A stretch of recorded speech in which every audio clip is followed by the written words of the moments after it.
Now we did the task 1, 2, and we started the task 3.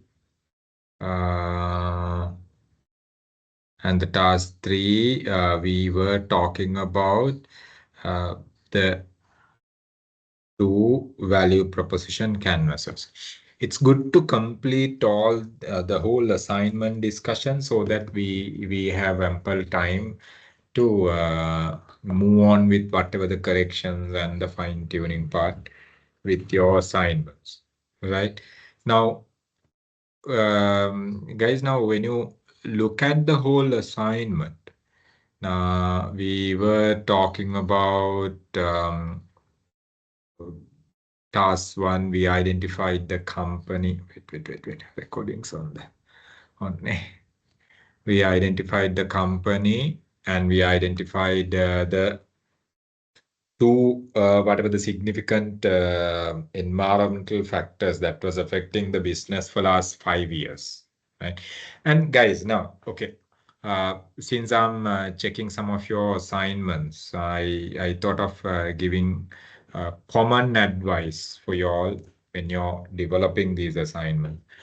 Now, see, when it comes for task 1 part A, remember this carefully. Now, when you are using any images, company related images from either maybe an annual report or maybe from a website, you may do so, but there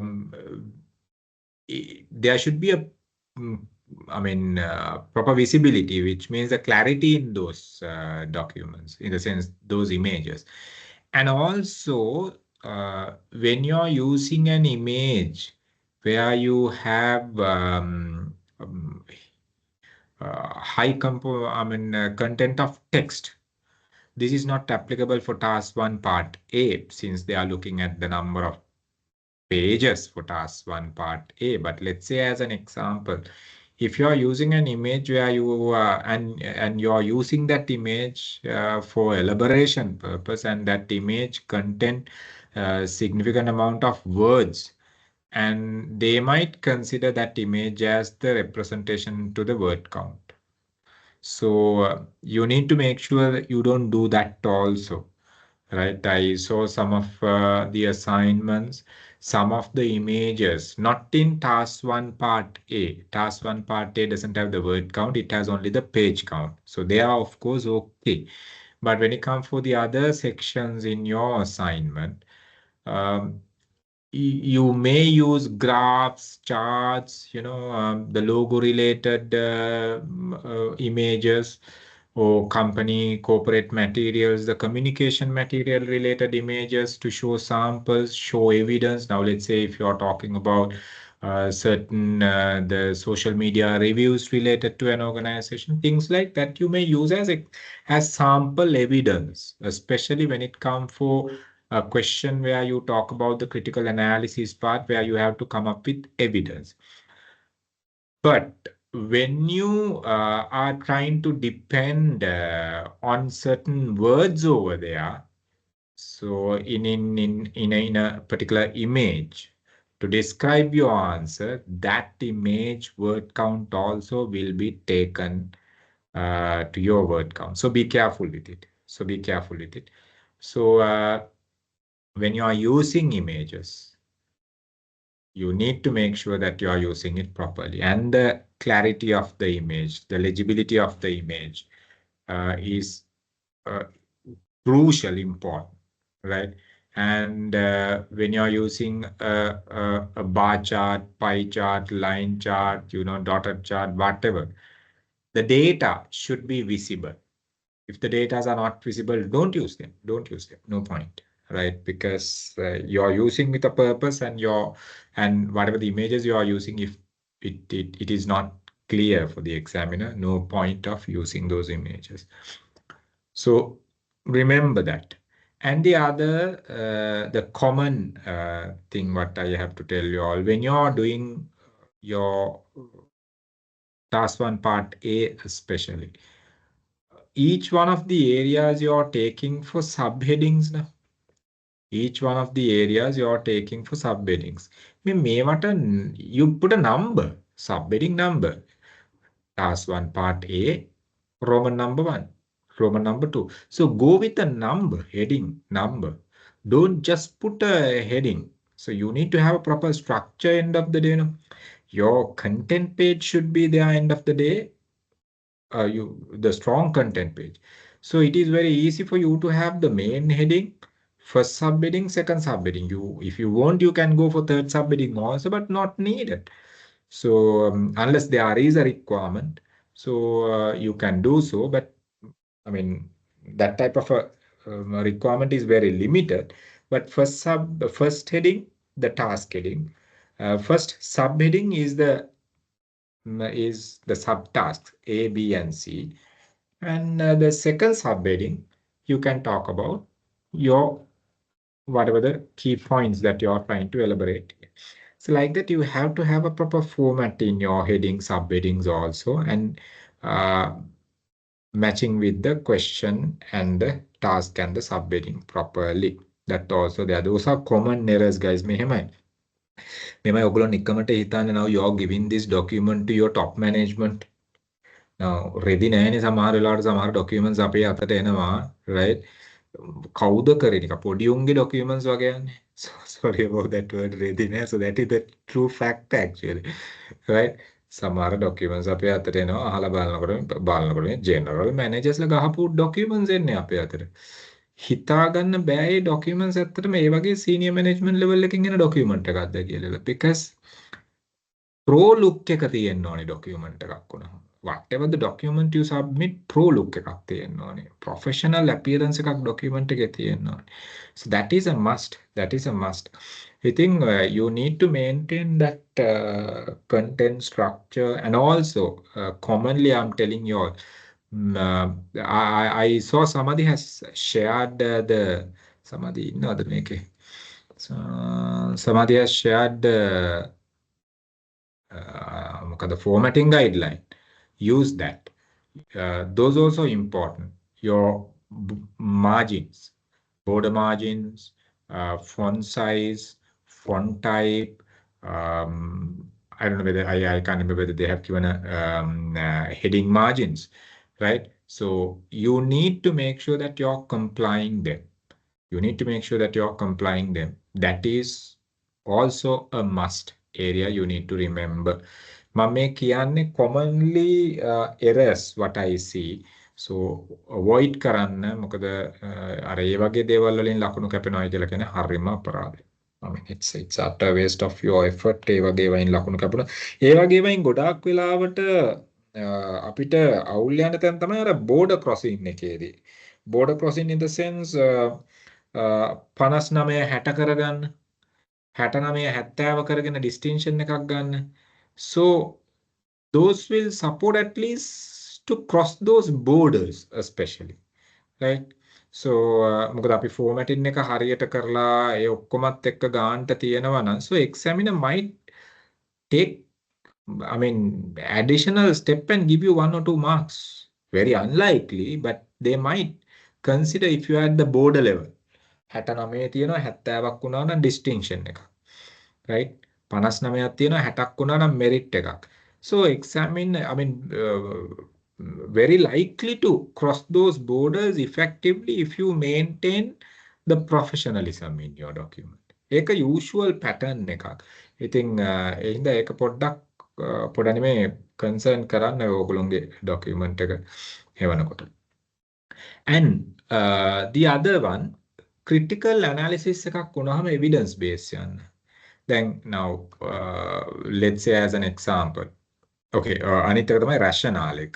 Sorry, task 1 part A එකේ key points ටික මම කියන rationale එක. Now you're taking one of the themes නේ. Y'all have to justify why you have selected that theme. දැන් මේ theme එක select කරගන්න හේතුව අපි කියන්න ඕනේ. Right? I told you all at least keep about 1/3 of A4 එකෙන් 3න් එකක් අත ඔකට තියාගන්නයි කියලා මම කිව්වා ඔයගොල්ලන්ට. Right? ඒකට තමයි ඔයගොල්ලන්ට ලියන්න පුළුවන් මේක properly. ඒ ලියන content එක cover වෙන්න ඕනේ ඒ team එක industry එකට කොහොමද වැදගත් වෙන්නේ? Now let's say as an example කවුරුන් මට select කරගත්ත industry එකක් කියන්න. Can someone tell me an industry what you have selected? කවුරු quickly. Okay, මට මතක නෑ. Retail industry එක, right? So let's say supermarket industry as an example. Now with supermarket industry, now let's say you're taking whatever the four themes, right? Okay, first one, strategic change. Now, why a strategic change is important for modern trade business right now? So you need to justify your answer. Then you can match, okay, the macros and the micros are changing. So, I mean, compared to the couple of years back or the post-COVID scenario, and the macros and the micros are changing, and those changes are significantly affecting the retail consumer behavior. And most of the consumers are attracting modern trade due to these reasons in current context. And also the consumer behavior is changing towards the online. So you have to show this strategic change is needed at this moment. This strategic change is needed for the company at this moment because of these changes in the environment, the changes in the macros, changes in the micros, and the changes. Of course, the customer is a part of micro, especially the customer behavioral factors needed a change in the organization. So, and also you need to talk about, okay, how your competitors have changed their behavior. How your competitors have taken their strategic change. So how they have changed their approach, how they have changed their structure, how they have changed their process, how they have changed their marketing strategies, logistic distribution, pricing strategies, and the operational strategies. So you have to show how they have changed. So because of their changes, the impact what you are facing right now, so you have to show. So you have to justify the theme selection. So don't say this theme, I have been telling you all this, don't say this theme is important for company. Any theme is important for company if you say so, because I can connect any of the four themes for whatever the company you are talking about. Any of the four themes are important for any company. So this theme is important for company, and without this the growth is not possible. So there's nothing like you have to rationalize it. So how you do that, you don't have to elaborate it here. How you're implementing the theme එක මෙතන මේ rationale කරන එකේ කියන්න එපා. Now let's say you talk about strategic change in modern trade supermarket. So how you are going to do the strategic change, you have to explain in the rationale, no? Why it is important, how it become important so much for you and your industry, for your business, for your process. So without that, can't you seriously grow your business? You have to justify and show. The rationale එක ලියනකොට guys මේ ලකුණු 5යි කියලා ඕගොල්ලන්ට හිතනට ඕගොල්ලන්ට හිතෙයි මේ ලකුණු 5 මේකට ලකුණු එක එක අරගෙන ආවත් ලකුණු 5 දෙන්න ඕ rationale එකට ලකුණු වැඩි. Because they say අනිත් ඒවා copyright ඉන්නේ දෙයියනේ. අනිත් ඒවා ඉතින් ඕගොල්ලෝ ලියන්න දෙයක් තියෙනවා. ඒකේ තියෙන දේවල් මේකට ලස්සනට ලියන එක විතරයි තියෙන්නේ. Organization information එක ගත්තොත් එහෙම organization එකේ type එක තියෙන type එක මෙතනට ලස්සනට ලියනවා. පිළිවෙලකට ලියනවා. Size of the organization මොකද ඕගොල්ලෝ size එක හදන්නේ නැහැනේ. තියෙන detail වලින් ඕගොල්ලෝ මේක පිළිවෙලකට ඒක layout කරනවා. එච්චරයිනේ. So other than the rationale, everything is there. Right? So rationale එකට ලකුණු වැඩි. At least 2.5 marks are taken for rationality. මේක හරියට ලියන්න. And also ඔය rationale එක තමයි continue වෙන්නේ. theme එක.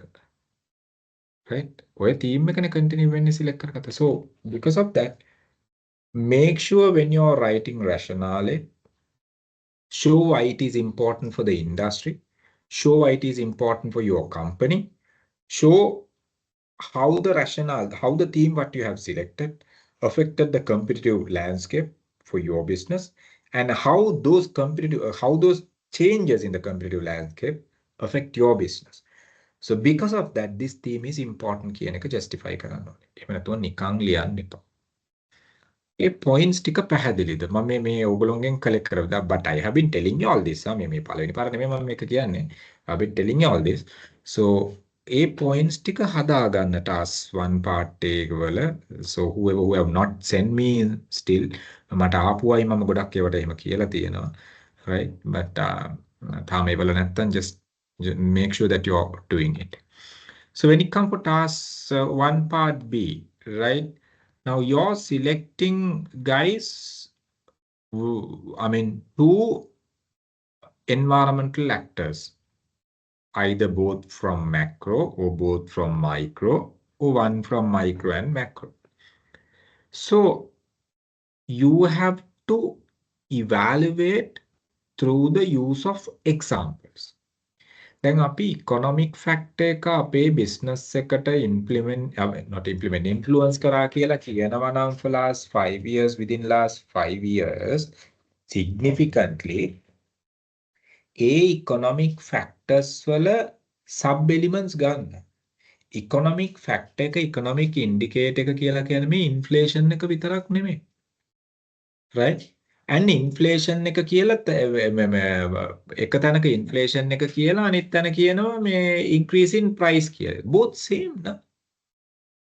Inflation එක තමයි result එකක් වෙන්නේ price increasing, price එක increase. එතකොට then you're talking about the same parameter in two different point forms, which is of no use. So you have to make sure that you are bringing at least 3 sub-elements to discuss your parameter, the selected parameter.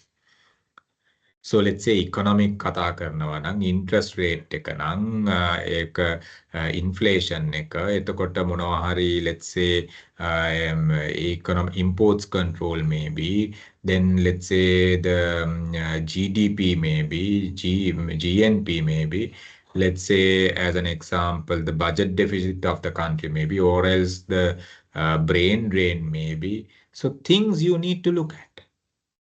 Whatever the sub-elements, තුනක්වත් අරගෙන මේක justify කරන්න. Right? How it is affecting your business කියන එක for last 5 years and also for last 5 years. මේ change එක වුණා, economy එකේ මේ factor එක මේ විදියට change වුණා, මේක significantly මේ විදියටයි බලපෑවේ කියන එක. Significantly මේ විදියටයි මේක බලපෑවේ කියන එක you have to show. එහෙම නැතුව two factors explain කරලා වැඩක් නැහැ. අර combination එක එනවා. දැන් question එක කියන්නේ මොකක්ද? Evaluate through the use of examples the two aspects of macro, the micro environment that have had most substantial impact to your chosen organization during the past 5 years. good scene මේ පාර මම දැක්කේ නෑ 5 yearට වඩා වැඩි period එකක් අරගෙන තියෙනවා තාම. ගොඩක් කට්ටිය select කරගෙන තිබ්බේ within 5 years, but you have not connected how those factors were affecting the business කියන එක. දැන් අපිට factors දැන් අපි ඇයි factors දෙකක් තෝරගන්නේ? අපි තෝරගන්න factors දෙක substantial impact එකක් දුන්න factors කියන එක පෙන්වන්න ඕනේ අපි. දැන් එහෙම නැත්නම් දැන් අපිට ඕනම factors දෙකක් අරගන්න පුළුවන් නේ. Okay, in reality අපි අනිත් ඒවා බලන්නේ නැතුව දෙකක් select කරගන්නවා වෙන්න පුළුවන්. Right? But you have to show the significant impact to the company with those factors. Right? With those factors. මෙහෙම වුණා, sales drop වුණා. මෙහෙමයි. Impact does not mean guys only negative. සමහර වෙලාවට impact එක positive වෙන්න පුළුවන්. Positive sale එක growth වෙනවා කියලා කියන එක negative නෙමෙයිනේ. But it has impacted to the business positively. So impact කියලා කියන්නේ negative විතරක් නෙමෙයි. අනිත් point. So ඒ part එක සමහර assignments වල මම දැක්ක missing වෙලා තියෙනවා. missing කියලා කියන්නේ ඒ connectivity එක. points ටික කියනවා economic අපි හිතමු political scenario ගැන කතා කරනවා නම් එහෙම technological scenarios කතා කරනවා නම් එහෙම they talk, but the connectivity to the company is missing. එතකොට එහෙම වුණොත් මේ ලකුණු 10න් ලකුණු 5කටත් වඩා අඩු ප්‍රමාණයක් තමයි හම්බ වෙන්නේ. Because you have to show how those factors were affecting the business during past 5 years කියන එක. ඉතින් ඒකත් හදන්න. So තනි fact එකකින් depend වෙන්න යන්න එපා. Political select කරනවා නම් ඒක ඇතුලේ තියෙන sub elements study කරන්න මොනවද? Right? International policy එක වෙන්න පුළුවන්, ruling party එකේ policies වෙන්න පුළුවන්, whatever the government related decisions you can talk about. So ඒවා you have to elaborate at least taking 3 sub elements.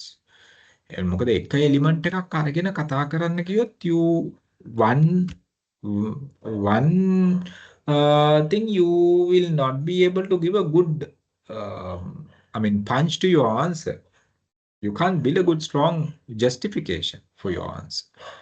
So you have to have at least 3 sub-elements for each elements you are taking there. ඒක පැහැදිලිද? ඒ point එක. මෙන්න මේකේ දක්වපු mistakes ටික මම මේ කියන්නේ. ඒකේ පැහැදිලිද?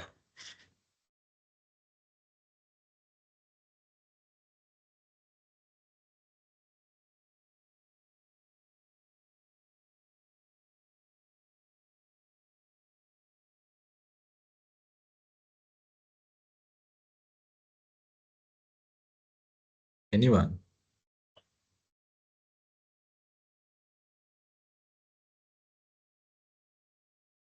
Right. තුන්වෙනි එක. Sorry, not the task C එක. මෙතන කියන්නේ මොකද්ද? Disruptive innovation එක explain කරලා. Okay, look at the question. We'll read the question. Explain the concept of disruptive innovation and critically assess using competitor risk and impact analysis how technology innovation impacted on the market sector. දැන් මෙහෙමයි.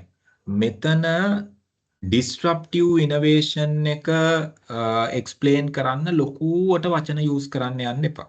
Maybe about 3 to 4 lines maximum disruptive innovation එක කතා කරන්න. කතා කරලා ඉවර disruptive innovation trajectory එක අඳින්න.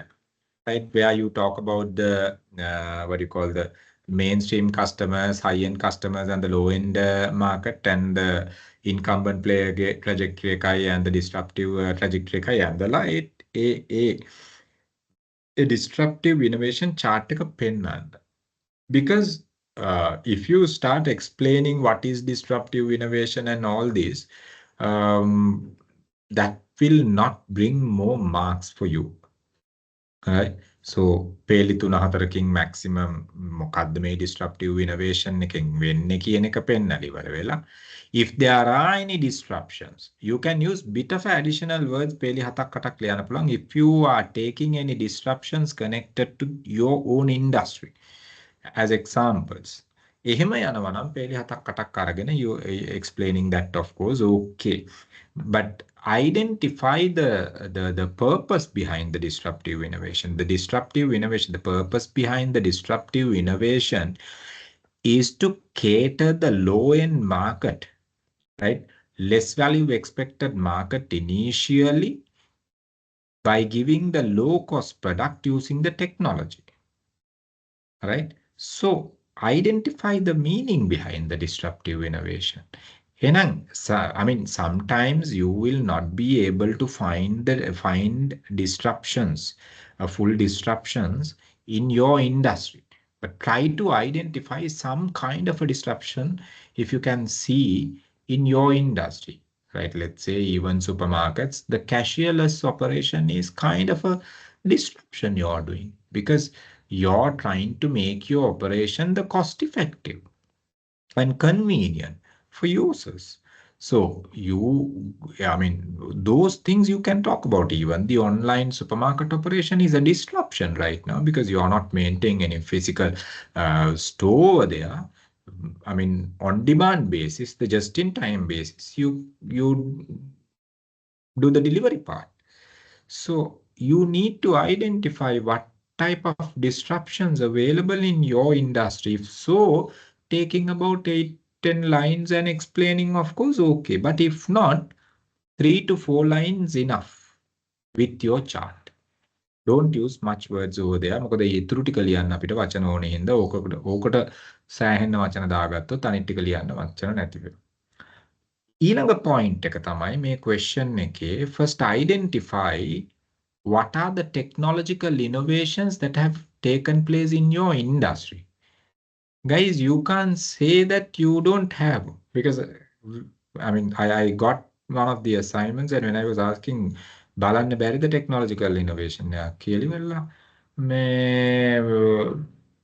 technological innovation නැහැ කිව්වා ගත්තා. You have technological innovations in your industry. Very unlike, I don't know, because මට නම් එහෙම ටෙක්නොලොජි ඉනෝවේෂන් එකක් නැති වෙච්ච ඉන්ඩස්ට්‍රි එකක් පහුගිය අවුරුදු 5 ඇතුළත I have not come across.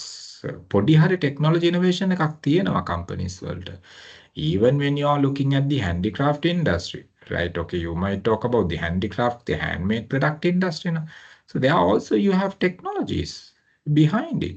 So the handicraft industry is the okay, skilled artisan is behind the handicraft industry. But to make your raw materials, you are using technology right now. So somewhere you see technology involvement. Agriculture, oh my goodness, so much of technology is connected. So you need to identify first thing when you're answering the second part of this question. Identify what are the technological advancements that have taken place in your industry. First. මුලින්ම මේක හොයාගෙන ඉන්න. මොනවද?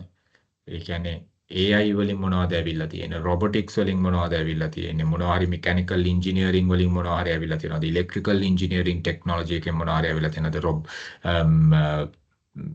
Let's say as an example, electronic communication related technologies වලින් මොනවා හරි ඇවිල්ලා තියෙනවද? augmented reality, virtual reality, drone technology. Technology related මොනවා හරි ඇවිල්ලා 3D technologies, laser technologies, මොනවා හරි whatever technology related innovations ඇවිල්ලා තියෙනවාද industry එකට. software related වෙන්න පුළුවන්, hardware related වෙන්න පුළුවන්. Whatever, you first identify what are the technology innovations that have appeared in the industry. ඊට පස්සේ ඒක identify කරගන්න તો මේකට උත්තර දෙන්න බෑ. ඊට පස්සේ අන්න ඒ technology innovations market එකට impact කරලා තියෙන විදිය කොහොමද? positive impact කොහොමද? negative impact කොහොමද? right? negative impact තමයි ඔයගොල්ලෝගේ risk. right? risk. mark සමහර technology innovations හින්දා you might have experienced the complete destruction in the industry. Creative destruction කියලා theory එකක් අපි කරේ ජෝෂප් ෂම්පීටගේ theory එක. right? So technology innovation එක හින්දා it might happen a creative destruction to the industry. මේවා දෙකක් මදි. මොඩල් දෙකක්, disruptive innovation එකයි creative destruction එකයි කියලා කියන්නේ දෙකක්. හැබැයි disruptive innovation might be a reason for creative destruction. right?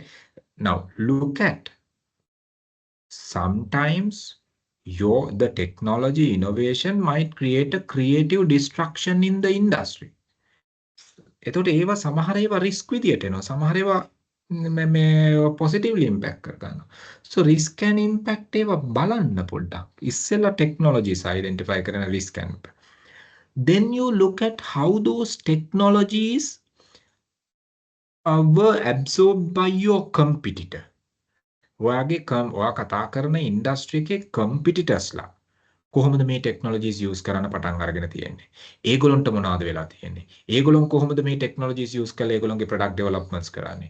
How have they been competitive by using these technologies, price wise, the quality wise, the අරකද මේකද you look at.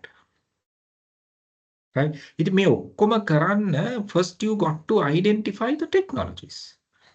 impact. A industry select කරගන්න industry එකේ ආපු technologies මොනවද, ඒවා impact කරේ කොහොමද කියන එක. ඊට පස්සේ තමයි ඒවයින් වෙච්ච රිස්ක් මොනවද, ඒවා කම්පිටිටර් යූස් කරලා කම්පිටිටර්ස්ලා ඒවා යූස් කරලා කම්පිටිටිව් ස්ට්‍රෙන්ත් එක හදාගත්තේ කොහොමද? ඒ කියන්නේ ඒ ටෙක්නොලොජි ඉනෝවේෂන්ස් ඉන් ද කම්පිටිටිව් ලෑන්ඩ්ස්කේප් එක චේන්ජ් උනේ කොහොමද කියන එක.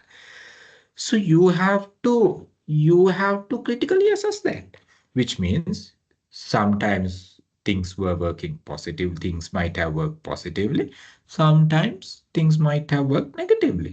So critically assess කරන්නයි කියලා කිව්වම අපි positives ගැනත් කතා කරනවා, negatives ගැනත් කතා කරනවා. Right? So you need to look at that. ඉතින් දැන් මේක ටෙක්නොලොජි ගැන කතා කරන්නේ නැතුව කම්පියුටර් ඇනලිසිස් එකක් නිකන් දැම්මයි කියලා වැඩක් නැහැ. මෙලෝ වැඩක් නැහැ. දාන්න එපා. Because that type of a thing also I came across. Technology එකක් ගැන කතා කරන්නේ නැතුව කම්පියුටර් ඇනලිසිස් එකක් ගැන කතා කරනවා. ටෙක්නොලොජි එකක් ගැන කතා කරන්නේ නැතුව ඉන්ඩස්ට්‍රි එකේ රිස්ක් එක කොහෙන්ද?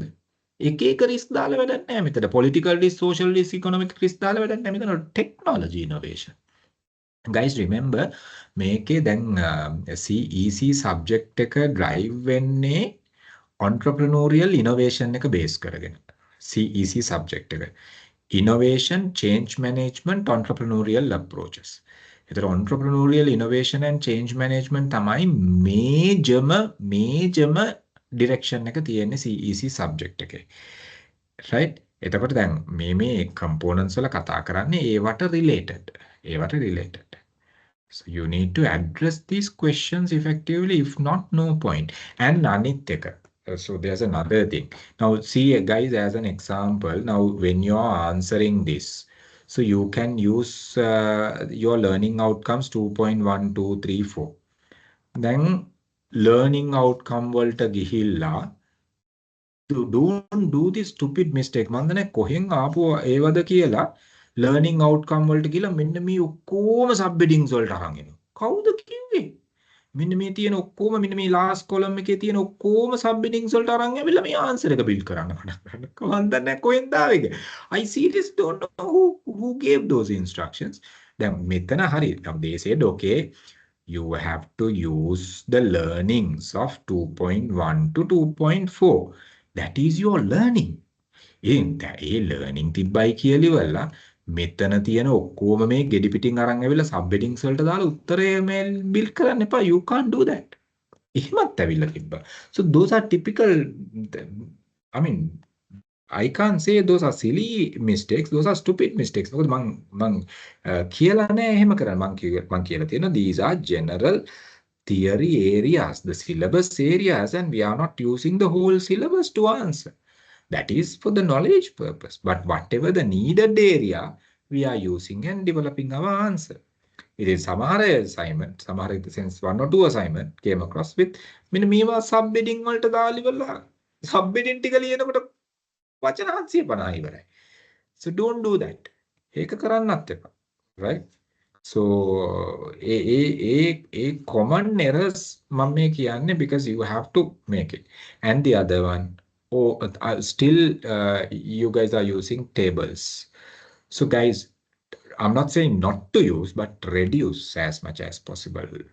Overutilization of tables will kill your marks. Right? Overutilization of tables will kill your marks. ඒ හින්දා don't do that. මට ආපු ඒවට මම voice notes දීලා ඇති, especially සමහර ඒවා මම දැක්කා දිගටම tables වලින් තමයි answers ගිහිලා තියෙන්නේ sub task. Don't do that. එක sub task එකක් table එකකින් යනවා නම් තව sub task එකක් යන්න paragraph වලින් ඒ වගේ යන්න. So as long as you are using paragraphs, you will be in a safe wicket. Right? Tables, it's easy to use tables, and it is easy to use the word count also. But for your document to make the document professional, so you don't rely only on your tables. So ඒකත් අනිත් එක. So you need to make sure that you're managing it properly. පැහැදිලිද මේක? Now මටත් මතක නෑ දැන් මේක කීපාරක් අපි කරාද කියලා, but පැහැදිලිද මං දැන් මේ දවස් ටිකේ assignments ටික check කරගෙන යනකොට එන errors හින්දා then it is easy. ඔය දැන් මම කියලා හදාගන්න එක. Any question there?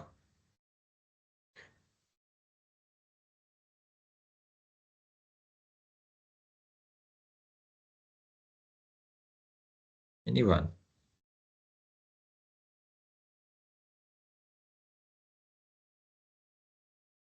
Amit, any question? Dhammika නවෝත්. No, sir, okay.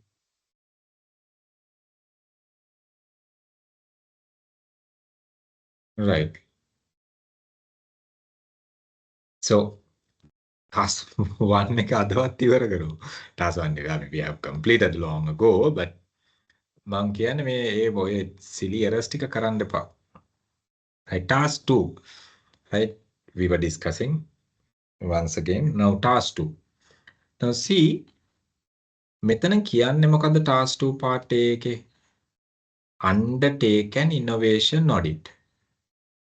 අපි මේ innovation audit එකට audit එක කරන්නේ to identify whether the company is ready to go for innovation, to identify the readiness of the organization for innovation. Company එක innovations කරන්න readyද? සමහර companies තියෙනවා innovation කරන්න ready නැහැ.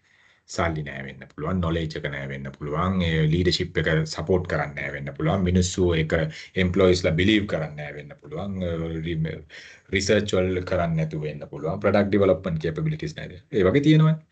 දැන් select කරගන්න company එක අපි මේ part එකෙන් කරන්නේ part A task 2 part A එකෙන් කරන්නේ අපි මේ select කරගෙන තියෙන company එක innovations වලට යන්න readyද කියන එක බලන්න. Simple term. Now innovation audit model එක අපි වෙනම කරලා තියෙනවා. There are many areas, if I'm not mistaken, 6 to 7 key elements we are covering under innovation audit. Guys, you don't have to memorize this, right? 6 to 7 areas including the business model, the culture, the අරකද මේකද knowledge, ඒවා මේ ඔක්කොම දාලා ඉවරලා we are covering we were discussing about the innovation audit. So we were discussing about the technology innovation audit also, some additional models. Whatever you talk about, here we are looking at whether the company is ready for innovation. හැබැයි මේ question අපි ඉගෙන ගන්න theories වල areas ගොඩක් තිබ්බට your answer you have to build based on these 4 parameters. Culturally, company එක innovations වලට readyද? So you are analyzing the company's culture, organization's culture. For that you might use the Denison's, the culture web, the iceberg, the McKinsey, the analyze කරලා බලනවා. බලලා කියනවා culture එක අනුව company එක innovations වලට යන්න readyද නැද්ද? ready නම් ready නැත්තම් නැහැ. ready කරවන්නේ නැහැ අපි. ඒක අපේ අයිතිය නෙමෙයි, because we have to do a audit. audit කරන්නමයි කියලා audit කරනකොට අපේ ideas දෙන්නේ නැහැ. තියෙන එක අපි analyze කරනවා. මේකයි තියෙන්නේ කියන එක කියනවා. right? audit එකක් නේ. දැන් මේකෙත් සමහර ඒගොල්ලෝ strategies දීලා තිබ්බා. wrong. අපි මේ තියෙන එක කියනවා මිසක් අපි මේකට මෙහෙම කරනවා. දැන් අපි හිතමු as an example, when you have audited, when you are using the McKinsey 7S model and you identified structure and the systems are having certain issues where your culture is not stable to go for an innovation. Now that what you have identified by doing the culture audit, don't go and give any recommendations here saying that you have to change the structure like this, structure like that. No. මේ question එකට recommendation අහලා නැහැ අපේ. අපිට කියන්නේ organization එක innovations වලට readyද, change management එකට යන්න readyද? right? මොකද innovation එකක් කරාම change එකකට යන්න වෙනවා අපිට. So ඒකට readyද කියන එක. So we are analyzing out of all the innovation audit elements, you are analyzing only these 4. culture එක analyze කරනවා, agility එක analyze කරනවා, skills analyze කරනවා, leadership analyze කරනවා, resources analyze කරනවා. ඉතින් ඔය පහ sub heading පහකට අරගෙන ඇවිල්ලා ඒවට අදාළ parameters අරගෙන ඇවිල්ලා you can analyze. Now we are talking about now total 1750 words. මෙතනට එතකොට 500 words නේ, මෙතනට 750 words, මෙතනට 500 words. එතන 500 words වලින් so we are justifying culture එක ගැන කතා කරලා we just say okay whether the culture is okay, right? Whether the culture is not okay or not okay for change management. whether the culture is okay for innovation and a change management. So whether the agility is there for innovation and a change management, whether the skills are there for innovation and change management, whether the leadership is okay for innovation and the change management, whether the resources are okay for innovation and change management. The මේකටත් ගොඩක් කට්ටිය දාලා තියෙනවා. Guys, avoid as much as possible, avoid. Right? එතකොට දැන් මේ point to point අපි කතා කරාම now culture, you're taking culture and analyze the sub elements related to culture. Right?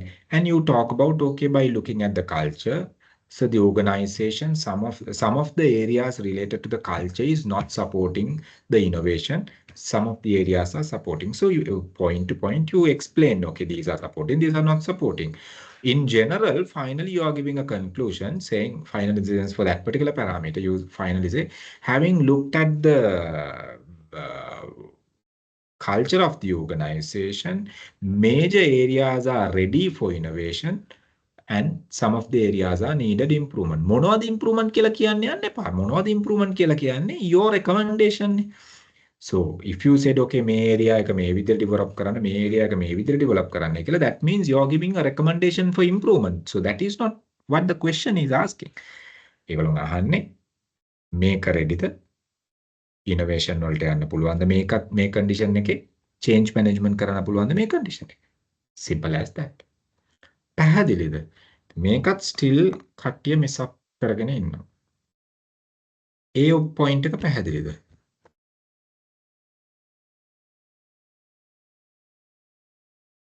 Guys, let me be honest. දැන් පටන් ගත්තත් මේක කරන්න පුළුවන්. Right? දැන් පටන් ගත්තත් මේක කරන්න පුළුවන්. So but you have to commit a bit. Okay? දැන් පටන් ගත්තත් මේක හරි track එකේ දැන් පරණ voice notes ටිකත් බලලා classroom recordings ටිකත් බලලා දැන් පටන් ගත්තත් ඕගොල්ලෝ මේක කිසි issue එකක් නැතුව කරන්න පුළුවන්. මොකද ඕගොල්ලෝගේ මේ flow එක අර dots ටික හරියට connect වෙන්නේ ගොඩක් assignments. ඒකයි එතන තියෙන්නේ. Anything?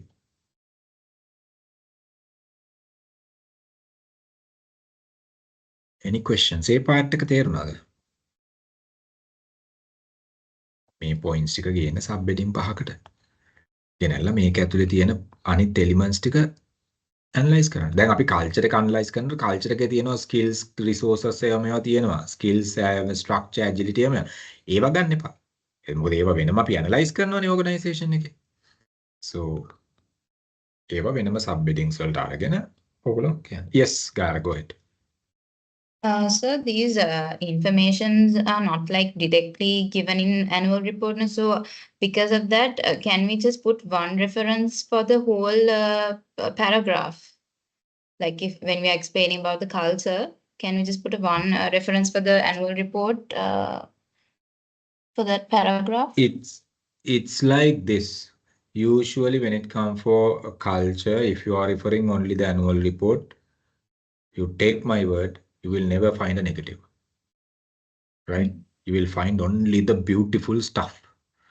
හරිද? එතකොට critical analysis එකේ negatives නැහැ. culture එක තරම් හොඳ දෙයක් නැහැ. ඒ company එකේ this is the reality I'm telling. කවදාවත් I have never seen, right? critical analysis එකක් culture එකේ කරලා annual report එකට දාන්න නැහැ. ඒගොල්ලෝ දාන්නේ culture එක මෙහෙමයි. Even though they don't do it, right? They said, okay, we are doing like this, we are looking after the employees like this, we are having a huge flexibility in the environment, we are doing our agility is so strong for changes in the external environment, we are very sustainable organized. Positives ne kiyanne. ඔයා ඒක විතරක් use කරොත් you will not be able to build the answer. And even only in their social materials. ඒගොල්ලොන්ගේ ඒවා ඒ විදියට annual report එකකින් විතරක් ගියොත් you will not be able to do it. Look at other sources also. You may refer their the social engines. You may refer their domains, the website. You may refer their, let's say as an example, the any PR related articles, any outsiders review, especially outsiders review. අපි Google review එකක් බලනවා. අපි හිතමු Facebook reviews බලනවා. එහෙම නැත්නම් third party organizations තියෙනවා. third party review organizations තියෙනවා. ඔයා ඒව බලනවා. දැන් සමහර organizations I have seen some of the organizations they are not allowing people to write a review. You know, so I mean in their websites or the Google engines or social media engines they have blocked the review link. They can't write a review because people can't openly criticize. That itself shows a negative towards the organization, right? So you search third-party review-based organizations, reviews කරන websites තියෙනවා. So ඒවයි මොනවද කරලා තියෙන්නේ? ඒවයි දැන් now let's say as an example you talk about the employee skills. That is part of a culture, right? So employee knowledge and employee engagement, right? ඒවා කතා කරලා තියෙනවා. දැන් අපි annual report එකක් විතරක් ගත්තොත් හොඳට positive තියෙනවා. But අපි third party review site එකකට ගියොත් එහෙම අපිට පේනවා right ඒ organization එකේ මොනවද තියෙන negatives. And we don't just take them. We are giving evidence-based study for this. We give saying, okay, by looking at this reviews, it has identified the organization culture is like this, even though it has mentioned positively in the annual report. අර argument එක ඔයාගේ findings වල argument එක ඔයාම කියනවා. annual report එකේ කොච්චර මෙහෙම කියලා තිබ්බත් මෙන්න audit එක බලනකොට මෙන්න මේ පැත්තෙන් මේ විදිහට කියලා තියෙනවා. justify කරන්න යන්නේ නැහැ. contradicting points ටික පෙන්නනවා. audit එකේ අපි කරන්නේ ඒකයි. දැන් අපි financial audit එකක් කරනවා නම් කවුරු හරි financial audit එකේ ඒගොල්ලොන් ගිහිල්ලා auditor ගිහිල්ලා ඉවරලා අරක කරන්න මේක කරන්න කියලා කියනවා නෙමෙයිනේ. තියෙන දේ audit report එකේ දාලා දෙනවා. ඒතර ඒ audit report එක බලලා තමයි management එක decision එක ගන්න. financial statements බලලා තමයි management එක decision එක ගන්න. right, okay, our direction should be like this කියන එක. So here the same scenario, right? එතකොට annual report එක විතරක් අරගෙන ඔයා කරන්න ගියොත් ඔයාට positives වලින් එහා හොයන්න බෑ. ඉතින් මම කියන්නේ annual report එකෙන් විතරක් rely වෙන්න එපා. පැහැදිලිද? මොකද මේක critical analysis එකක් නේ. ඒතර critical analysis එකක් critical review එකක් කියලා කිව්වහම critically explain කරන්නයි කියලා කිව්වහම positives negatives දෙකම කතා කරන්න ඕනේ අපි. මොකද අපි එකක් තමයි positives ම කතා කරගෙන ගියොත් ඊළඟ ප්‍රශ්න වලට උත්තර දෙන්න විදියකුත් නැති වෙනවා අපිට. right? මොකද අපි gap filling උත් යනවානේ. ඒවා තියෙනවා අපි මේ අපි හිතමු entrepreneurial approach එක දෙන්න අපි කොහොමද යන්නේ ඒවත් තියෙනවා right ඒ හින්දා එක material එකකින් විතරක් depend වෙන්න යන්න එපා. good question මොකද මේ ඒක ගොඩක් කට්ටිය කරන error එකක් ඕක annual report එක දිහා බලලා ඔක්කොම ටික ගන්නවා මේ I don't know මට නම් අහුවෙලා නැහැ annual report එක කියන්නේ company එකේ negatives ගැන කතා කරනවා. I mean I'm not saying the profit related negative financial related ඒවා නෙමෙයි. loss නා loss කියලා පෙන්නනවා. ඒක නෙමෙයි මම මේ කියන්නේ. අනිත් elements ඒ කියන්නේ මේ අපි ගත්තොත් එහෙම non quantifiable elements අපි ගත්තොත් එහෙම ඒවා මම දැක්කලා නැහැ ගොඩක් annual reports වල අපේ culture එක මෙහෙම අවුල් කියලා අපේ employees ලා මේ වගේ unskilled කියලා කියනවා. එහෙම මම දැක්කලා නැහැ. usually එහෙම දාන්නේ okay. Any questions? Any questions? පුළුවන් තරම් බලන්න third party reviews යන ඒ කියන්නේ ඒ reviews වල images පවා ඔයගොල්ලන්ට evidence විදියට use කරන්න පුළුවන් guys. answer එක build කරනකොට ඒ reviews වල image එක පෙන්නන්න. right? so ඒකයි වෙන්න ඕනේ.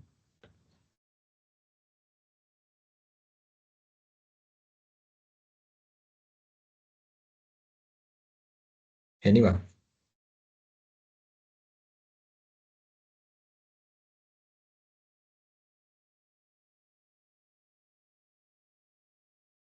right. ඒකත් okay. Now see the three entrepreneurial approaches that we were talking about. So company එකට මෙහෙමයි දැන් company එකට suitable වෙන entrepreneurial approach එකක් අරගන්න. right එතකොට now yes all the entrepreneurial approaches you can implement not that you can't I'm not saying no but most suitable තුනක් select කරගන්න. most suitable තුනක් select කරගෙන explain your approach right So circular economy එක අරගන්නවා service එකකට, which is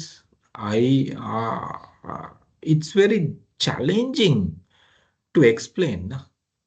Circular economy එක අරගෙන අපි service oriented organization එකක entrepreneurial approach එකක් විදියට දානවා. So that itself shows that you don't have a clear idea about the circular economy approach. Ne? But Kaizen, yes, you can talk about, right? So let's say opportunity recognition. Yes, you might talk about any organization, but certain organizations effectuation might be a bit of a challenge, right? But when you start writing, it will be kind of a challenging point for you all to come up, right? Effectuation. So you need to identify which area is suitable. එතකොට ඒක then let's say we are taking 3 entrepreneurial approaches, okay? So to support your theme objective, and you have to show, for you to make those entrepreneurial approaches successful, you need ideas. You need ideas. අපි මේ entrepreneurial approaches ටික අපේ මේ entrepreneurial කියන එක අයින් කරන්නකො හිතින්. අයින් කරන්න in the sense okay එච්චර මේකක් න අපේ business එක මේ අපේ ideas ටික අපේ approaches success කරගෙන යන්න නම් අපිට ideas ඕනේනේ. right? අපිට Kaizen එක successfully කරගෙන යන්න නම්, right? ඒතර Kaizen එක government එකකට implement කරන විදිය, Kaizen එක bank එකකට implement කරන විදිය, Kaizen එක retail supermarket එකකට implement කරන විදිය, Kaizen එක අපි හිතමු telco company එකකට implement කරන විදිය, Kaizen එක hotel එකකට implement. So Kaizen is Kaizen, but implementation you have differentiations. No? You are not implementing Kaizen in the same pattern everywhere. No? You are doing customization and the implementation part නේ. So එතකොට දැන් Kaizen කියන model එක එක්ක 5S කියන model එක එක්ක lean thinking කියන model එක theoretically it is there, but when it comes for implementation, so you are implementing based on the organization නේ. එතකොට දැන් මේ අපි මේක implementation එක කොහොමද කරන්නේ? අපි මේ 3 entrepreneurial approaches කතා කරනකොට කොහොමද අපි මේ select කරගත්ත organization එකට මේක කරන්නේ කියන එක you have to explain. And if you are to make that entrepreneurial approach successful, you need ideas නේ. right? දැන් Kaizen එක ගමු. Kaizen එක bank එකකට දාන විදිය, right? okay, Kaizen specialized people are there. But for them also to support you, they need certain ideas which should come within the organization and which should come from the experts in the industry.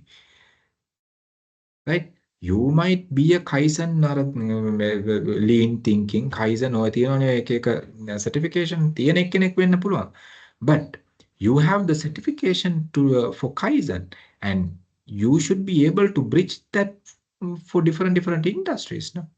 So when you're doing that, how much of studies you have to do regarding the industry? So you can't say, okay, ආනේ Kaizen implement කරන්න මෙහෙම මේකට මේකම implement කරමුයි කියලා වෙලා කියන්න බෑනේ, because the industry approach might differ. So you need to identify that. We need to identify that. So මෙන්න මේක effective කරගන්න. So whatever the entrepreneurial approaches that you bring into your business, to make it effective, you need ideas. You might collect ideas from brainstorming.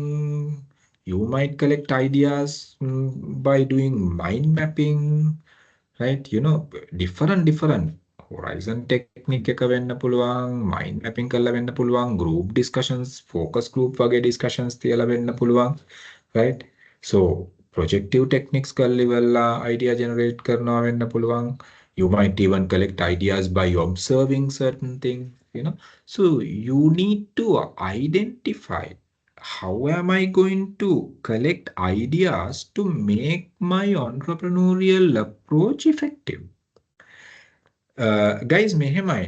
Technically, you can use the same idea generation technique for three, but for you to show certain effort, at least bring three, sorry, not three, at least two idea generation techniques you need to bring.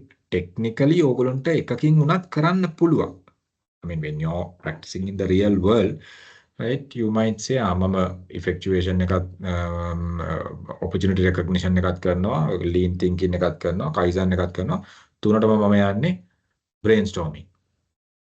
segment ටික විතරයි වෙනස්. මම තුනටම practically කරන්න පුළුවන්. but මෙතන මේ අපි පොඩ්ඩක් මෙතන මේ ලකුණු 25ට අපි justification එකක් කරන්න ඕනේනේ. right? ඒතර දැන් මේ වචන 1250ට අපි justification එකක් කරන්න ඕනේ. ඒ නිසා ඒ techniques තුනට අඩුම ගානේ idea generation techniques, ඒ කියන්නේ entrepreneurial approaches තුනට අඩුම ගානේ idea generation techniques දෙකක්වත් ගේන්න, type එකක්වත් ගෙනල්ලා ඒ දෙක implement කරන විදිය, techniques තුනට implement කරන විදිය වෙන වෙනම explain කරන්න. Which means, let's say you're selecting opportunity recognition one, you explain how you are going to do the opportunity recognition in your organization as an entrepreneurial approach, and to make it successful, how you are going to bring the idea generation techniques here. ඒක ලිව්වා, ඒක ඉවර කරා. අපි හිතමු ඒකට idea generation එක ආවේ ඔයා ගත්තේ mind mapping. දෙවෙනි ටෙක්නික් එක ලියනවා. දෙවෙනි ටෙක්නික් එකත් අපි කියමු උදාහරණයක් විදිහට you have taken the lean thinking. So you explain how you are implementing the lean thinking one in your organization, and to make it successful, how you are going to bring the ideas to make it successful. And for that also you are using the let's say the mind mapping one. But mind mapping එකට lean thinking එකට mind mapping එක ගන්නකොට ගන්න crowd එක කවුද? එහෙනම් opportunity recognition එකට මේ mind mapping එක දානකොට ගන්න crowd එක කවුද? Now opportunity recognition එකට mind mapping එක දානකොට you might use the people, those who are in the field for your mind mapping. But lean thinking එකට mind mapping එක දානකොට field එකේ ඉන්න sales staff එක ගන්න නැහැනේ අපි. So technique එක එකම වෙන්න පුළුවන්. But you have to explain how you are going to do it. එතකොට දැන් මේ three entrepreneurial approaches වලට අඩුම techniques දෙකක් පෙන්නන්න, තුනක් පෙන්වුවට කමක් නැහැ. technique එකට එක ගන්න තුනක් පෙන්වුවට කමක් නැහැ. but එකකින් නම් survive වෙන්න යන්න එපා. clearද? ඔය මම එක assignment එකක් ඔය එකක් මම දැක්කා entrepreneurial approaches තුන ලියලා යටින් එක idea generation technique එකක් දාලා. මම දන්නේ කවගේ format ද කියලා මේවා. ආයි නම් අහුවෙන්න එපා මේ පාර නම් format නම් කඩාගෙන ගිහිල්ලා, because this time they will they are keeping I don't know third fourth eye for Sri Lankan assignments. මේ පාර සෑහෙන වෙනස් හොඳේ marking approach එක. ඒකයි second verification third verification යන්න ඉඩ තියෙනවා මේ පාර. Any question? මේක පැහැදිලිද ඒ part එක?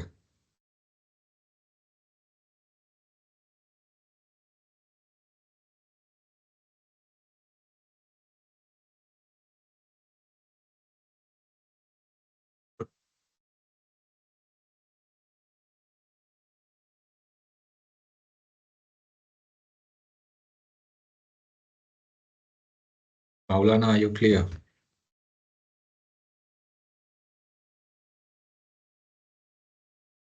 Shani, okay. Yeah, I'm okay. I'm free. Right.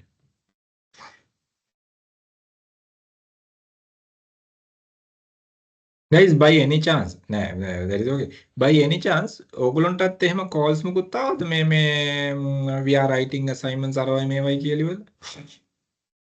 No, just I'm asking, right? I mean, by looking at your assignments, I have not come across any that type of evidence so far. ඒ හින්දා මට බය නැහැ. But I am just asking, වැරදිලවත් ආවද ඒ වගේ call එකක් කියලා? Right? ආවොත් just ignore. Just ignore. Right? We never know because the group information සමහරවිට එළියට යන්න පුළුවන්. Right? අපි දන්නේ නැහැ. So I would just ignore. Simple as that. මම හිතන්නේ මේ group එකේ 30කට එහා ඉන්නවනේ. So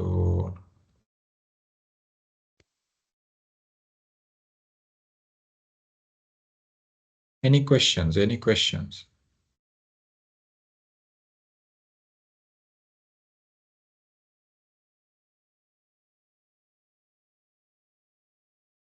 Seems no. Okay, ducks.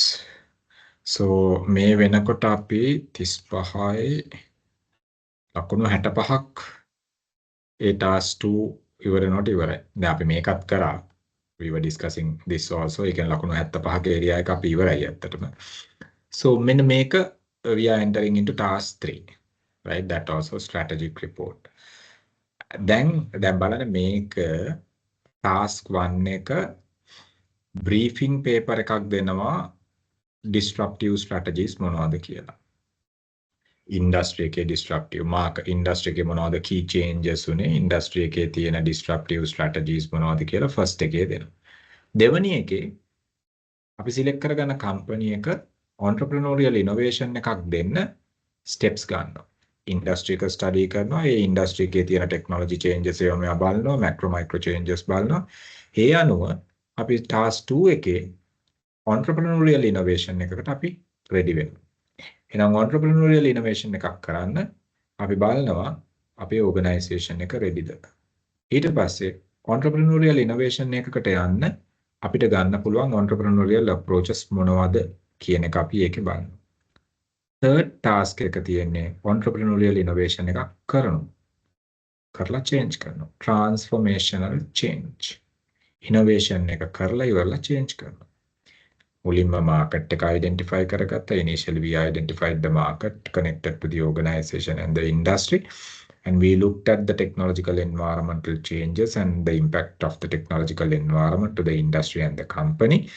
And second, we were looking at how the organizations or the readiness of the organization to go for innovation with the technological changes that are available and the changes in the macros and the micros.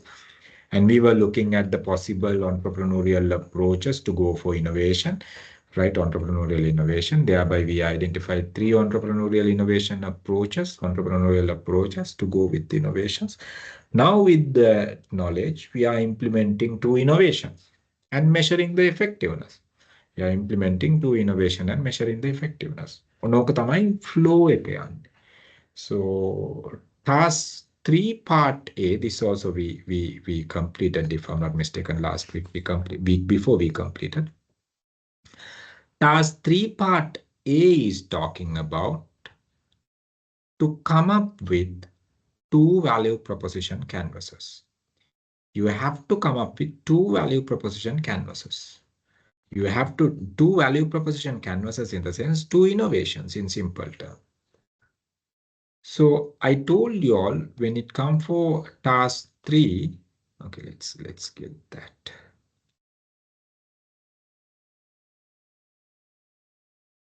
Let's get the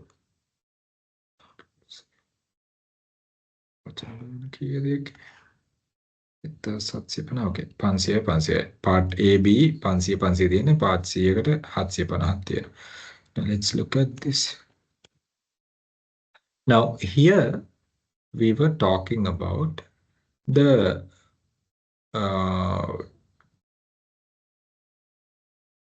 create 2 annotated VPCs. අපිට VPC දෙකක් ගහන්න ඕනේ. මේක අපි කරා. Some I even received the answers also, some of you all, which is really good. So අපි VPCs දෙකක් ගහනවා. ඒ කියන්නේ innovations දෙකක් අපි කරන්න ඕනේ. Innovations දෙකක් අපි කරන්න ඕනේ. Right? 2 innovations we have to do. Right? So product related innovations, service related innovations, process related innovations, you have to show. Right? So, and those innovations should match the customer expectations along with your company delivery. That is what we were talking about. Ne? So we were looking at the customer side and we were looking at the company side over there. Sorry, the other way. We were looking at the company over there. So we were looking at the best fit between these two. So we wanted to identify the customers' pain points, customers' gain expectations, customers' the way of delivery, and the pain relievers we wanted to identify, we wanted to develop, the gain creators we wanted to develop, and the product and services the way the customer is expecting, we were developing. So we designed to, and I told you all, මේක කරනකොට guys මේකට කලින් මොකක්ද product එක ඒක මොන market එකටද මොන segment එකටද කේටර් කරන්නේ කියන එක පොඩක් කියලා ඉවර වෙලා VPC එක අඳින්න. නිකම්ම VPC එක අඳින්න එපා. පේලි දෙක තුනකින් මේ VPC එක කියලා කියන්නේ technically it's a canvas වුණාට right it is all about your product. It is all about your product. So it has all the details that are connected with your product or the service, which is matching exactly with your target market and the target audience expectations. So what is the product and which market you are trying to cater with this product and what is the real benefit out of the product? කියන එක මෙතන කියන්න. Right? මෙතන කියන්න. Okay? So එහෙම කියලා ඉවර වෙලා VPC එක අඳින්න. ඒ වගේ VPC දෙකක් අඳින්න ඕනේ. And I got one එකම VPC එකේ product දෙකම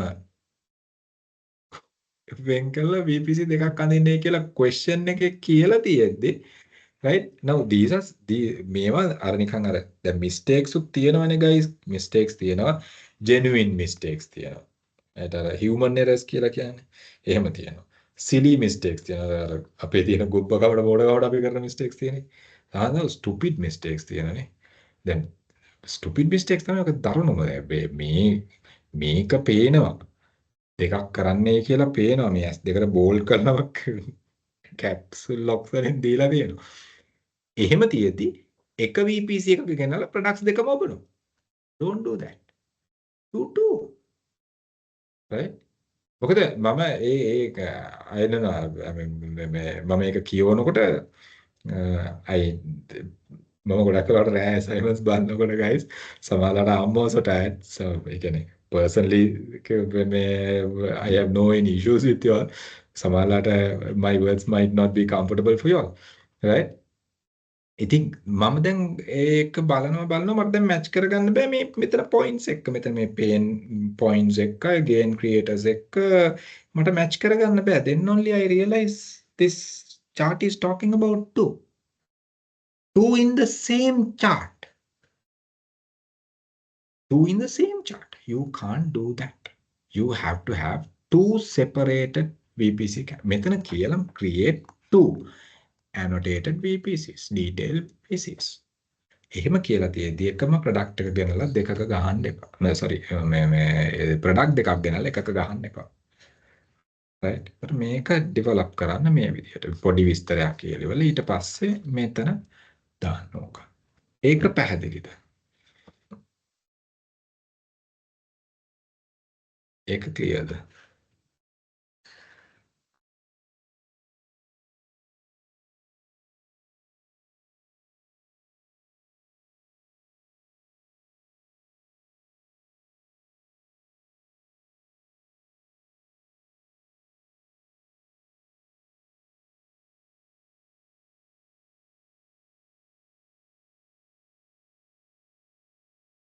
Any questions?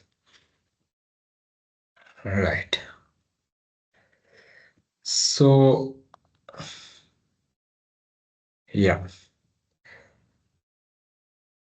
It's okay. Make up කරමු අපි. මේ up to this point we covered previously. Right? මේ වෙනකන් අපි කලින් classes වල cover කරා. මේක තමයි අපි කරපු නැති point එකකට තියෙන්නේ. So let's look at that also.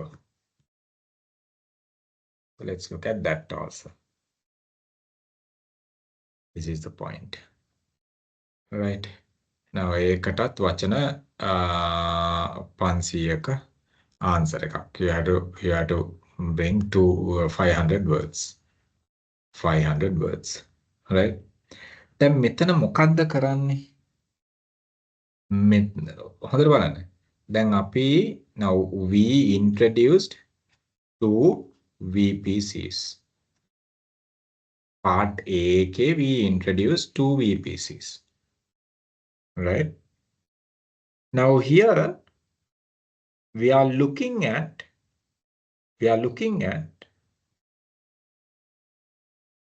how potentially effective the two VPCs. අපි මේ දෙක කොච්චර successfully වැඩ කරනවද කියලා බලන්න measure කරන එක තමයි task B එකෙන් කරන්නේ. හරිම සරලයි. So we identified the two VPCs. Now we are measuring the effectiveness of our VPCs. And we are recommending two approaches to measure the two VPCs effectiveness. Right? Now look at recommend. අපි recommend කරන්න ඕනේ. We approaches දෙකක්. Recommend two appropriate techniques to measure the potential impact of the implementation justifying your two innovations within the organization. Recommend two appropriate techniques. අපිට කියනවා techniques දෙකක් recommend කරන්නයි කියලා to measure the potential impact of the implementation. Right? Potential impact of the implementation justifying your two innovations with the organization, within the organization. So you have to look at two measurements to see whether these are effective or not. Right? අපි මේ use කරන product එක අපි දෙන introduce කරන එක effective කියන එක බලන්න. අපි measure කරන්න ඕනේ. මේක effective ද කියන එක බලන්න අපි measure අපි බලන්නේ අපේ company එකේ company objectives, team objectives එක achieve කරගෙන යන්න පුළුවන්ද කියන එක. Company objectives, team objectives achieve කරගෙන යන්න පුළුවන්ද කියන එක තමයි අපි මෙතන බලන්නේ. ඒක measure කරන tools දෙකක් implement කරන tools දෙකක් ලියන්නේ කිව්වම tools දෙක නිකන් ලියලා වැඩක් නැහැ. You have to implement the two tools.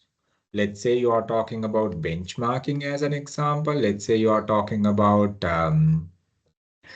balance scorecard you are talking about as an example, right? So whatever, right? You can use the stakeholder analysis approach. You can use even the BCG. So there are different approaches you can take it.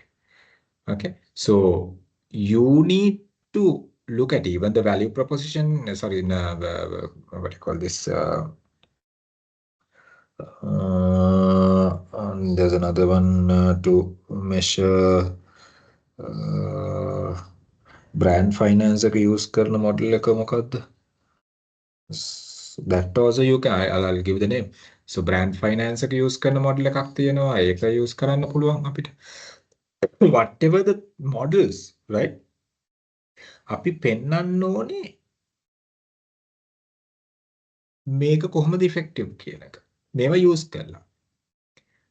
balance scorecard එක දානවා නම් balance scorecard එක implement කරලා පෙන්වන්න ඕනේ මේක effective ද නැද්ද කියන එක. right?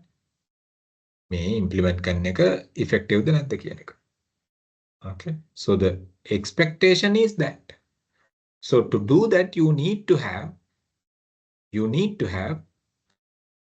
two techniques. So let's look at one by one now. Right? Let's look at one by one. Now, let's look at the question again. Recommend two appropriate. Yes, now. Sir, දැන් අපි VPC දෙකක් දැම්මනේ. එතකොට එක VPC එකට two techniques නැත්නම් techniques දෙකක් විතර. Techniques දෙකක්. එතකොට එක එකකට එක ගන්න දැම්මත් කමන්න. එකකට එක ගන්න දැම්මත් කමන්න. Thank you. Were there any more questions? Others, how about others?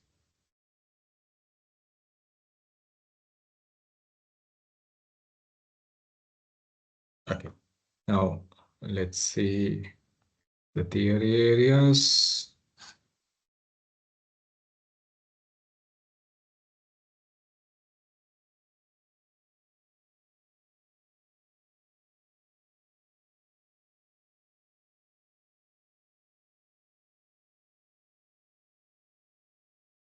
Let's take this there. Then it is easy. What are the models we need to look at? And then you can see.